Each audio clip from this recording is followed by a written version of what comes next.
세상을 살아간다는 게 그렇게 쉽지만은 않은 것 같습니다. 때로는 염려가 찾아오기도 하고, 때로는 참 여러 가지 많은 두려움과 걱정거리들이 우리를 많이 힘들게 할 수도 있는데, 그러나 오늘 우리가 찬양 드린 것처럼 하나님은 우리의 힘이심을 믿으시길 바랍니다. 우리에게 그분이 있기 때문에 그분이 우리의 염려를 맡아주시고 해결해 주실 뿐만 아니라 더 적극적으로 그분이 우리에게 평강을 주실 줄로 믿으시기를 바랍니다. 그래서 오늘 우리가 하나님 앞에 드리는 예배가 긴장의 예배이기도 하지만 웃음의 예배, 참 평안한 가운데 하나님 앞에서 웃을 줄 아는 그런 예배가 되어지기를 바랍니다. 우리는 지금까지 느헤미야서를 함께 쭉 여행을 했습니다. 이제 오늘 그 마지막을 살펴보려고 합니다. 느헤미야서, 구약 역사에 있어서 마지막 시대가 바로 이 느헤미야 시대입니다. 그래서 우리는 어떻게 보면 이 구약 역사, 구약의 마지막을 오늘 우리가 한번 살펴볼 것입니다. 구약의 마지막 내용을 통해서 하나님께서 우리에게 무엇을 말씀을 하시고 무엇을 원하시는지, 그래서 그 하나님의 말씀을 우리가 순종함으로 인하여서 은혜 받는 저와 여러분 되어지기를 바랍니다. 유다 백성은 하나님의 백성이죠. 하나님의 백성은 거룩한 백성입니다.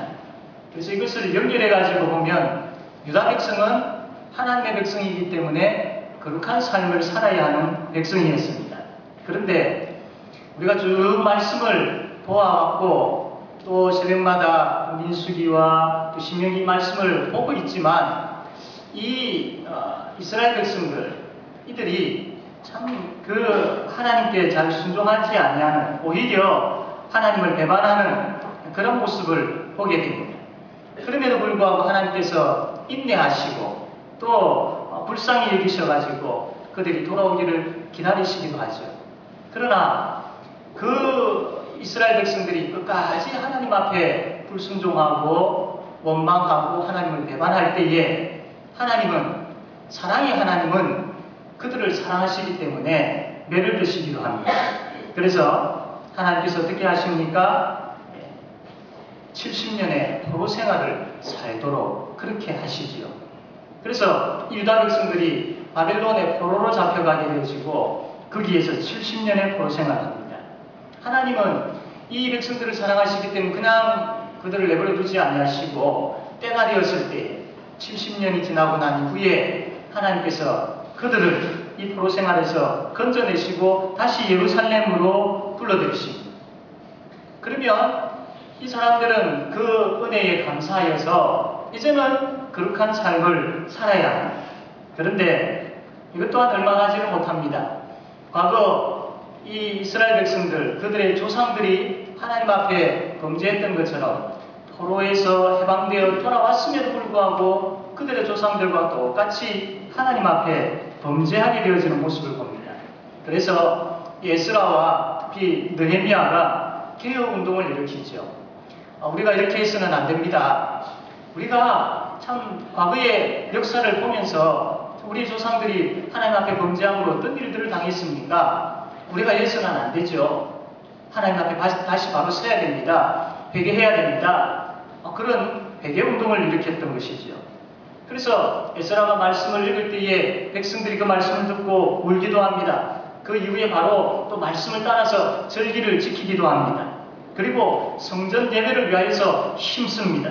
뿐만 아니라 하나님께서 그들 각자에게 주어진 그 임무에 대해서 이제 충실하게 열심을 내려고 합니다.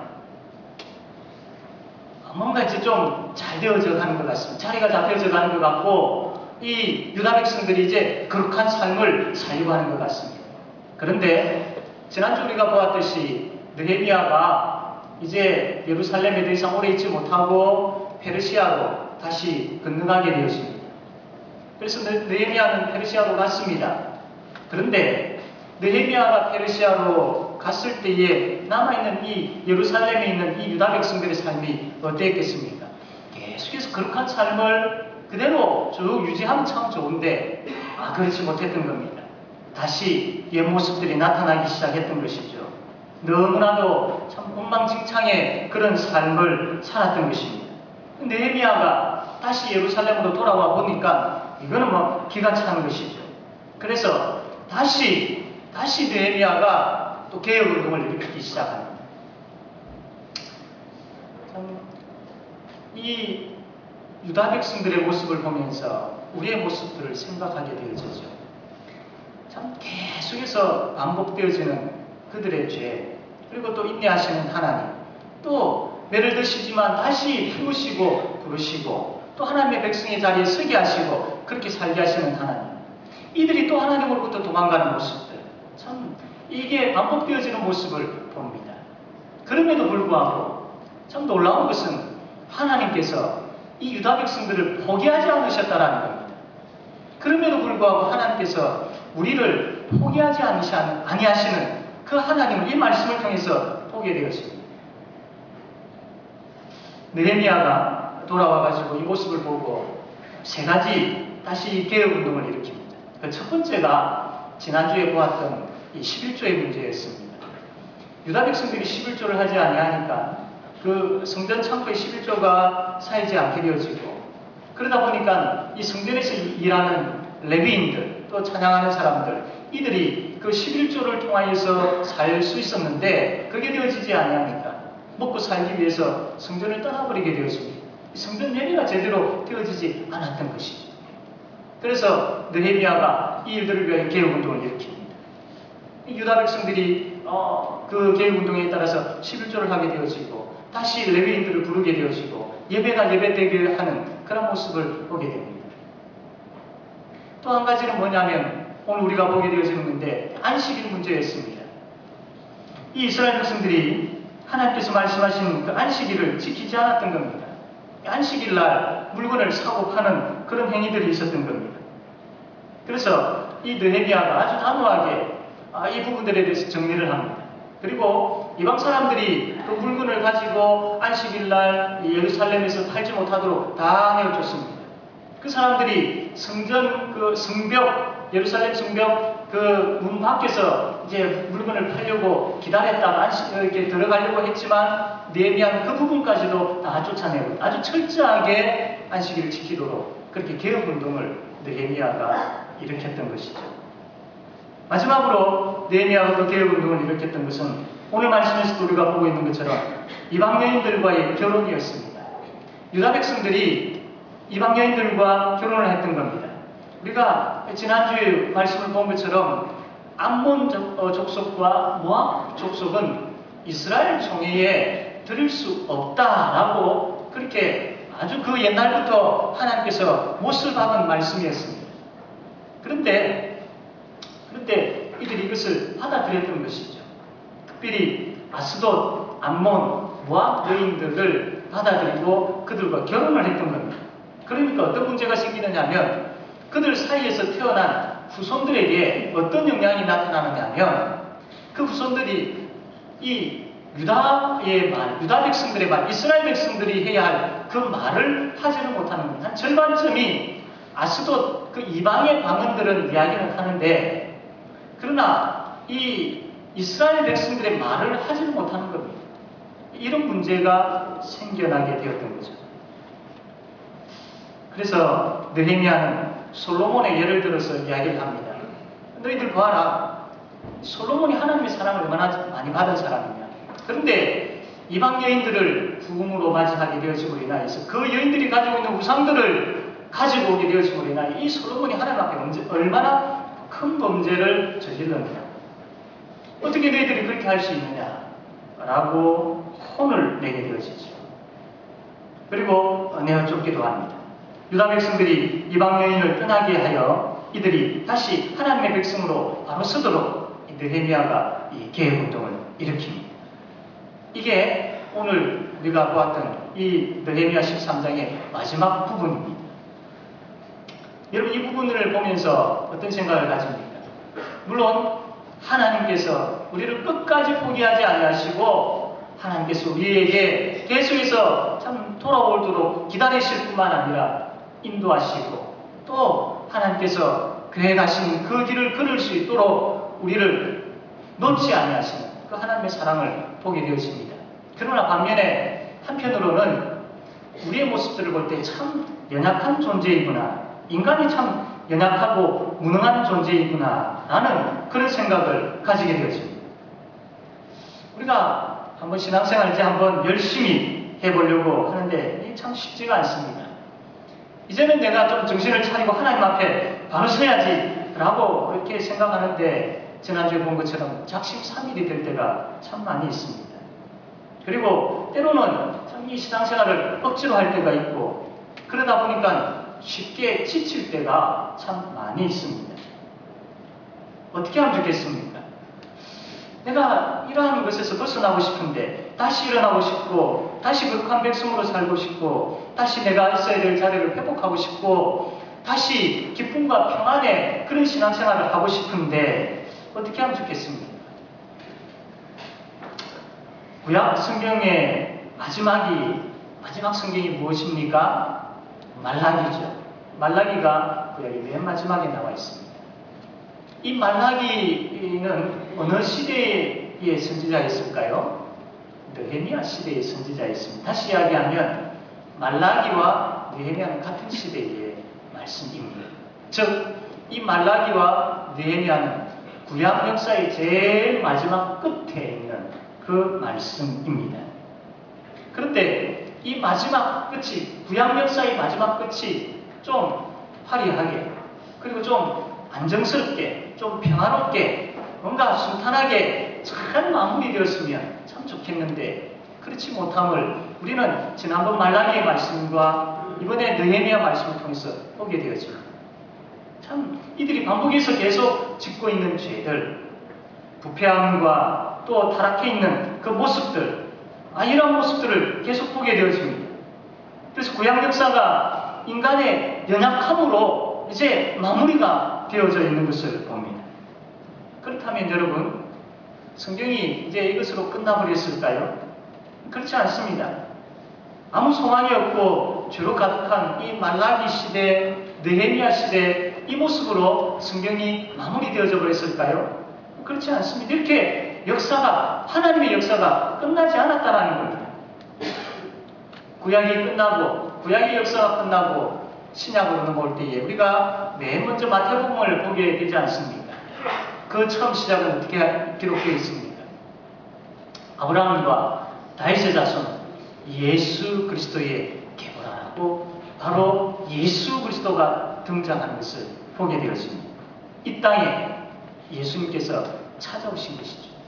부패하고 타락하고 연약하고 무능한 그 인간에게, 그것으로 끝나버릴 수밖에 없었던 그러한 존재인 인간에게 예수님께서 찾아오신 것. 이것은 너무나도 놀라운 사건입니다. 이것은 복음 중에 복음입니다. 이 예수님께서 찾아오셔서 어떤 일들을 하셨을까요? 요한복음 10장 10절 말씀에 이렇게 기록되어 있는, 우리 다 같이 한번 읽겠습니다. 시작.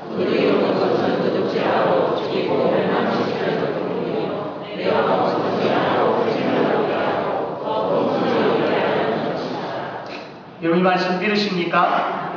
예수님께서 오신 목적은 양으로 생명을 얻게 하고 또 그 양들에게 더 풍성한 생명을 얻게 하기 위해서, 더 풍성한 것을 주시기 위해서 예수님께서 오셨다는 겁니다.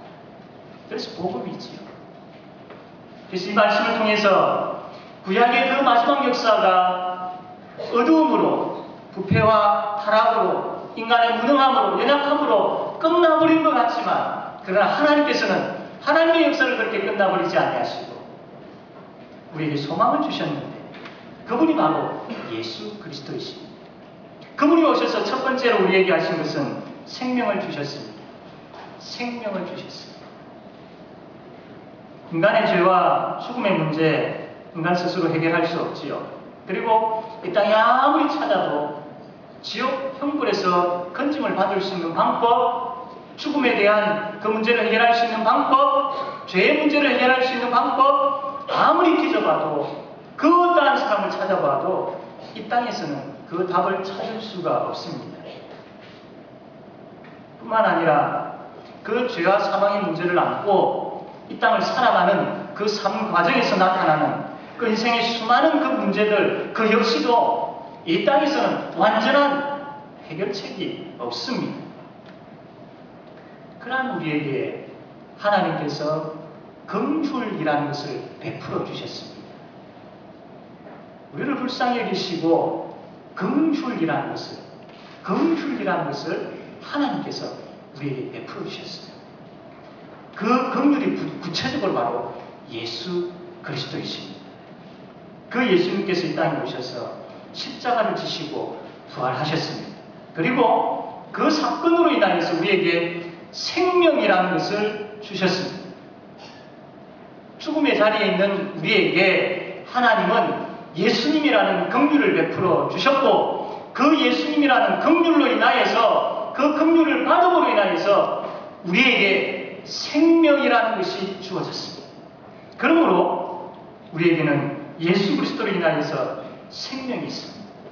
이 사실을 믿으십니까? 예수 그리스도의 십자가와 부활로 인하여 나에게 생명이 주어졌다라는 이 복음이, 이 말씀이, 이 진리가 날마다 우리 속에서 새로워지기를 원합니다. 새로워지기를 원합니다. 이 말씀을 받고 우리의 심령에 이 말씀을 심고, 그래서 이 말씀이 뿌리를 내리고 또 이 말씀이 우리의 심령에 열매 맺기를 원합니다. 예수 그리스도의 십자가와 부활로 내가 생명을 얻게 되어졌다라는 단순한 이 말인 것 같지만 이것은 그렇지 않습니다. 이것은 진리이고 이것은 능력입니다. 이 말씀이 내 심령 속에 역사하게 되어질 때에 내가 견딜 수 없는 그 은혜가 내 속에서 넘쳐나게 됨을 경험하게 되었습니다. 사랑하는 성도 여러분, 예수 그리스도의 십자가와 부활의 긍휼로 인하여서 내가 생명을 얻게 되어졌다. 하늘의 생명이 나에게 주어졌다. 하나님이 그분과 함께 영원히 사는 영생을 나에게 주셨다. 이것이 가슴 속에 깊이 뿌리 박힙니다. 그 깊은 뿌리를 통하여서 참 기쁨의 열매와 감격의 열매가 우리에게 맺혀지기를 소원합니다. 제가 요즘 하나님 앞에 기도하고 있는 제목 중에 하나가 뭐냐면, 하나님, 예수님의 사랑에 내가 감화되어지기를 원합니다. 예수님의 사랑에 내가 감동되어지기를 원합니다. 그렇지 않으면 내가 살 수 없습니다. 그렇지 않으면 예수님의 사랑에 감동되어지지 아니하는 가운데 어떻게 목회를 할 수 있겠습니까? 예수님의 사랑에 깊이 감화되어지기 바랍니다. 그래서 그 사랑으로 성도들을 대하고 그 사랑으로 목회할 수 있는 은혜를 주십시오. 이런 기도를 하고 있습니다. 여러분, 그분의 십자가와 부활이 단순한 내 머릿속에 그냥 들어왔다 가버리는 것이 아니라 그 긍휼하심을 깊이 깨달아 그분의 사랑이 얼마나 놀라운 것인가를 깨달아 알게 되어지는 그 은혜가 우리에게 풍성하게 되어지기를 바랍니다. 예수님의 사랑에 감동되어지는, 예수님의 사랑에 감화되어지는 그 은혜가 저와 여러분에게 충만하게 되어지기를 바랍니다. 두 번째로 예수님께서 풍성한 삶을 살게 하시기 위해서 우리에게 찾아오셨습니다. 여러분, 이스라엘 백성들을 보십시오. 하나님께서 독수리가 새끼를 품음같이 하나님께서 이들을 품으셨습니다. 그리고 광야 생활하는 가운데 그 어느 민족도 경험해보지 못한 수많은 은혜를 베풀어 주셨습니다. 그런데 이들이 한 것은 오망이었고 이들이 한 것은 우상 숭배였지 않습니까? 우리가 구원을 받았습니다. 우리가 생명을 얻었습니다. 이것은 그 무엇과도 이렇게 표현되어질 수 없는, 비교할 수 없는 놀라운 은혜입니다. 그런데 참 구원은 받았지만 신앙생활이 참 쉽지 않을 때가 있습니다. 생각대로 잘 되지 않을 때가 있고, 참 왜 그렇게 잘 넘어지는지, 왜 그렇게 잘 포기 되어지는지, 마음대로 잘 되지 않을 때가 참 많이 있죠.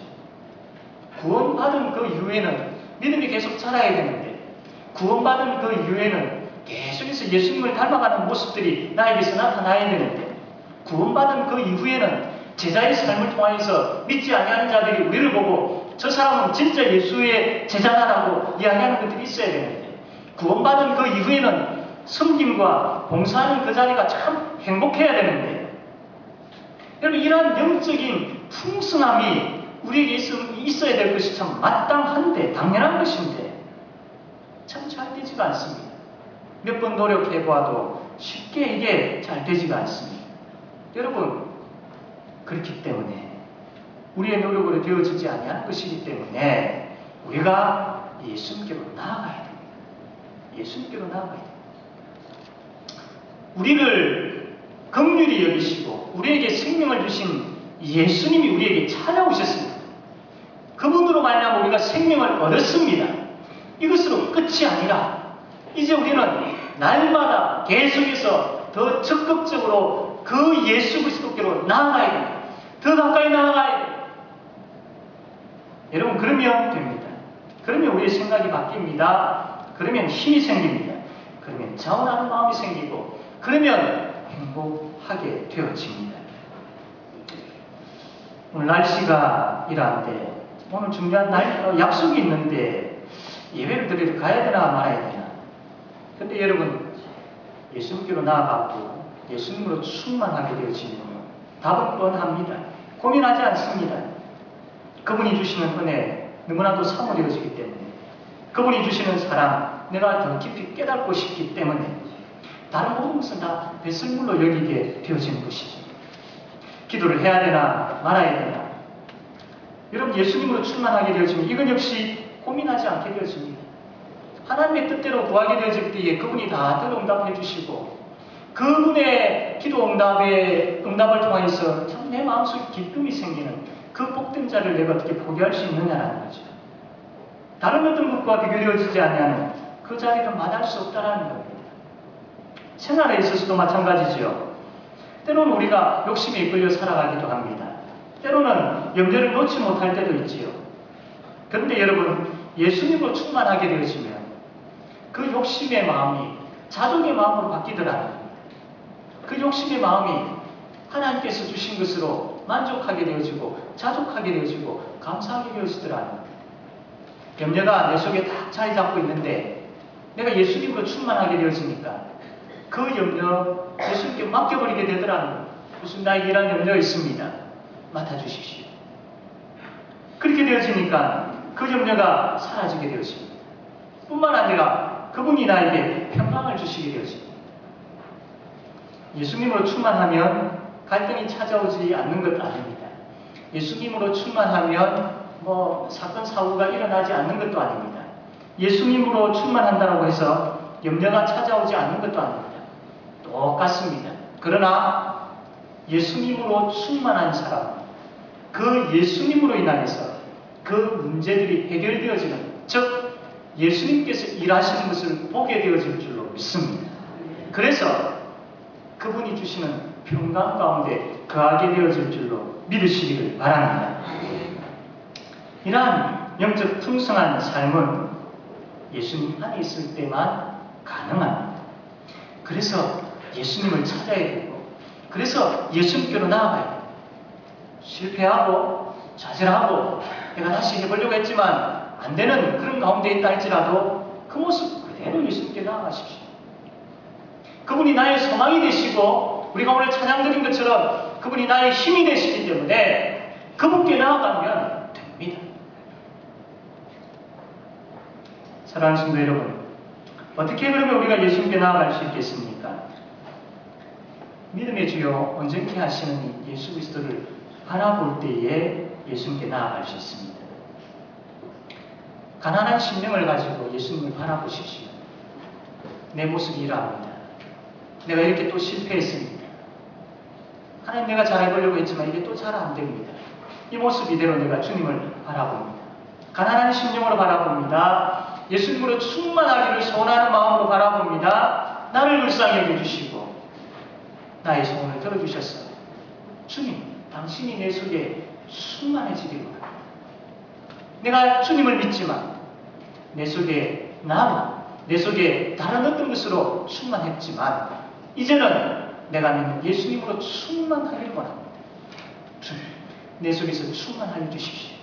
갈급한 심령, 가난한 심령으로 내가 예수님께 부르짖고 외칩니다. 들어주십시오.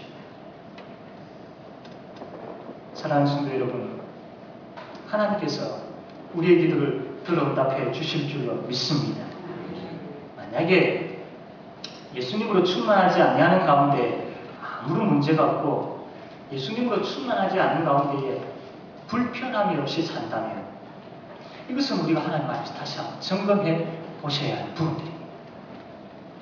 예수님으로 충만하지 않는데 여러분 편안한 가운데 있다면 그것은 큰 문제, 무뎌져 있는 가운데 있는 증거이지요. 사랑하는 성도 여러분, 예수님으로 충만하길 원합니다. 그래서 정말로 그 충만함으로 인하여서 평강의 평강이 되어지는 그 은혜를 경험하길 원합니다. 이것을 소원하면서 갈급하면서 부르짖으십시오. 이것이 바로 믿음의 주요 온전케 하시는 예수 그리스도를 바라보는 것입니다. 또 한 가지는 예수님은 말씀을 통하여서 우리에게 찾아오십니다. 그러므로 우리는 말씀을 통해서 예수님께 나아가게 됩니다. 말씀을 대할 때에 그분이 누구이시고 어떤 일을 하셨고 얼마나 나를 사랑하시는지, 그분의 생각은 어떤 생각이고 그분이 나에게 무엇을 원하시는지 우리는 철저하게 말씀을 통해서 알 수 있게 되어집니다. 그렇기 때문에 말씀을 가까이 하셔야 됩니다. 말씀을 가까이 하셔야 됩니다. 내 머릿속에, 내 가슴 속에, 내 삶 속에 늘 말씀이 있어야 됩니다. 말씀이 있어야 됩니다. 그러므로 말씀의 자리를 회복하십시오. 말씀이 충만하면 예수로 충만하게 되어집니다. 예수로 충만하게 되어질 때에 구원받은 그 이후의 삶이 풍요롭게 되어집니다. 반복해서 불순종하는 그 고리를 끊게 되어집니다. 억제의 마음이 자원하는 마음으로 바뀌며 불평이 감사의 마음으로 바뀝니다. 이것은 철저하게 말씀에서 시작되어집니다. 말씀을 놓지 않았습니까? 말씀을 듣지 않고 있지는 않습니까? 말씀을 생각하지 않고 있지는 않습니까? 삶 가운데 말씀의 원리대로 살고 있지는 않습니까? 앞에서도 말씀드린 것처럼 말씀 없이도 불편함이 없다면 그것은 큰 문제입니다. 말씀이 없을 때 불편해야 그것이 성도의 마땅한 모습이죠. 그러나 더 적극적으로 말씀이 충만하고 풍요하고 늘 말씀이 내 속에 거하고 말씀을 가까이 하는 가운데 예수 그리스도로 충만하게 되어지는 그 삶, 그래서 그 결과로 그분이 주시는 풍요로움을 누리는 삶이 우리에게 있어야 되지 않겠습니까? 사랑하는 성도 여러분, 이제 말씀을 맺겠습니다. 예수님만이 나의 소망이심을 선포하십시오. 여러분이 있는 그 현장에서, 여러분이 경험하고 있는 그 상황에서, 여러분이 겪고 있는 그 사건 속에서 오직 예수만이 나의 유일한 소망입니다라고 선포하십시오. 내가 하나님 앞에서 열심히 신앙생활을 하려고 하지만 참 계속해서 그것이 잘 쉽게 되어지지 않고 또 불순종의 고리가 끊겨지지 않는 그 상황 가운데 있다 할지라도 그 속에서도 선포하십시오. 예수만이, 예수 그리스도만이 나의 유일한 소망이십니다. 그리고 이 시간 결단하십시오. 예수 그리스도를 바라보겠다라고, 가난한 심령을 가지고 예수님을 바라보겠다라고 결단하십시오. 그분이 나의 힘이 되어지고 그분이 나에게 능력으로 역사할 때에 내가 바로 쓰게 되어질 줄로 믿사오니 이제 내가 예수를 붙잡겠습니다. 이제 내가 예수님께 달려가겠습니다. 이제 나는 예수 없이는 못 살겠습니다. 이제 예수님으로, 예수님이 내 삶에 충만하기를 원합니다. 그래서 내가 그 제목 가지고 기도하겠습니다. 그 사모하는 마음을 가지고 말씀을 대하겠습니다라고 결단하십시오. 그 선포와 결단했을 때에 예수 그리스도로 충만한 것이 무엇인지를 알게 되어질 것입니다. 더욱더 그 선포와 결단했을 때에 말씀을 가까이 하며 기도의 은혜의 자리로 더 깊이 나아가게 되어질 줄로 믿습니다. 오늘 이 말씀을 통해서 모든 성도들이 선포하기를 원합니다. 예수는 나의 소망입니다. 우리 한번 따라합시다. 예수님은 나의 소망이십니다. 예수님은 나의 소망이십니다. 이것이 단순한 문구로만 내 머릿속에 남는 것이 아니라 삶의 진리로, 삶의 지혜로, 하나님의 능력의 말씀으로 내 가슴 속에 남게 하시고 일주일에 사는 가운데 그렇습니다. 예수님만이 나의 유일한 소망이기에 내가 오늘도 예수님을 붙잡고 찾습니다. 찾아와 주시고 능력으로 역사해 주시고 내 속에 충만하게 은혜 베풀어 주십시오. 그래서 그분의 사랑을 깊이 깨달아 알아서 그 사랑 가운데 살기를 원합니다. 그분의 사랑으로 인하여서 그분이 주시는 풍요로움이 무엇인지를 내가 이제는 경험하며 살기를 원합니다. 이것이 우리의 고백이 되어지기를 바랍니다. 이런 영적인 풍요로운 삶, 예수 그리스도로 말미암은 풍요로운 삶, 소망 되시는 예수님이 주시는 풍요로운 삶이 한 주간의 삶 가운데 충만케 되어지기를 바랍니다. 아멘.